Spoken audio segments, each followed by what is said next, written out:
Before we get into this, I will be spoiling the big twist in Persona 5 since I'm going to be talking about why I thought it was a big flop.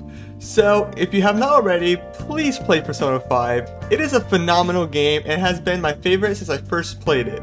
Or, if you don't care about spoilers, then let's get into why Persona 5's big twist was a letdown. Persona 5 starts out in a phenomenal way, with you having no idea what is happening. You are thrown into a casino and are trying to leave without getting caught by the strange men that are trying to capture you. You have all these blackened out people that are talking to you, trying to help you escape, so you are just to assume that they are all your allies. Then, when you make your way through the casino, Joker jumps out the window to escape the people that are on his tail. He is such a show-off. When he does his epic roll on the floor, he is met with a huge horde of cops just waiting for him. When he tries running, he jumps on the ladder, but then he gets hit off and ultimately captured. But, before the cutscene ends, there's one line that is said that makes the player have a false sense of security for the rest of the game. You have your teammate to thank for this.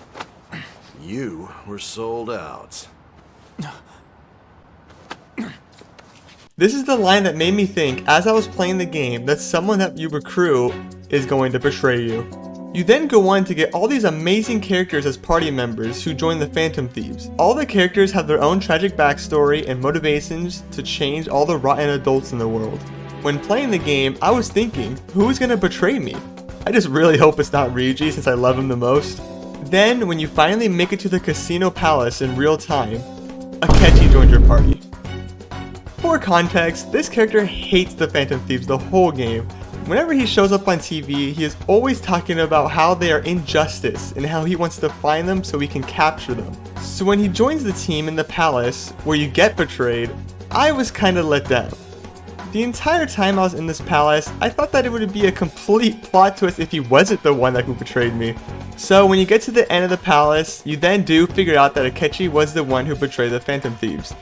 And it did make me sad that the whole time you're trying to figure out who will betray you, then it is someone who joined your team and so obviously they will betray you. Sure, it would have been sad if one of the other characters did end up turning on you because I liked all the other characters in the game, but I still think that it would have been a way more impacting scene if they did do it that way instead. Imagine, the entire game you go with Ryuji and you do all this entire adventures against you and then he ends up betraying you. I would have been very sad, but I do feel like that would have been a way more surprising or just a lasting impact scene if it were true. This is one of the main reasons why I think Persona 3 and 4 have a way better story than 5 did, because they both have a big twist in them that really leave you remembering it for a long time. I do still think Persona 5 is the best just because of the gameplay and all the quality of life this game has compared to the others, but now that they are remaking Persona 3, that might just beat out Persona 5 for me. Even though this part was a letdown for me, I do think the whole part after is phenomenal. How they have Sai let Akechi touch the phone and make him go into the metaverse. Then you see the scene of Akechi shooting Joker in the head. I just wish the build-up of who is going to betray you is executed better. But that is honestly my only issue with the story. I think everything else was done amazingly. Especially what I thought was done amazing was way later in the game when Mementos merges with the real world and everyone just stops thinking about the Phantom Thieves.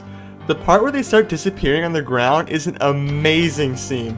I thought for a second that I got a bad ending because I was just watching all the Phantom Thieves just dying on the floor without a single soul caring about them. Like everyone was just walking around them, not even just paying attention to them at all. I honestly feel like they didn't even need to add the whole betrayal line at the beginning because of how unimportant it went to the story.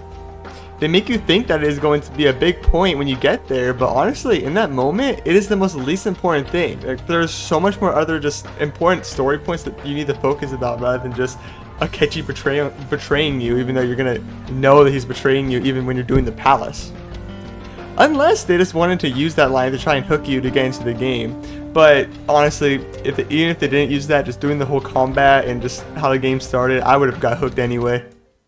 But anyway, tell me what you guys think, if this was a good decision or they should have made the betrayal more impactful. Thank you everybody so much for watching. If you liked the video, leave a like. And if you enjoyed the content, make sure to subscribe. It'll mean a lot to me if you did. And I will see you all in the next video. Bye bye!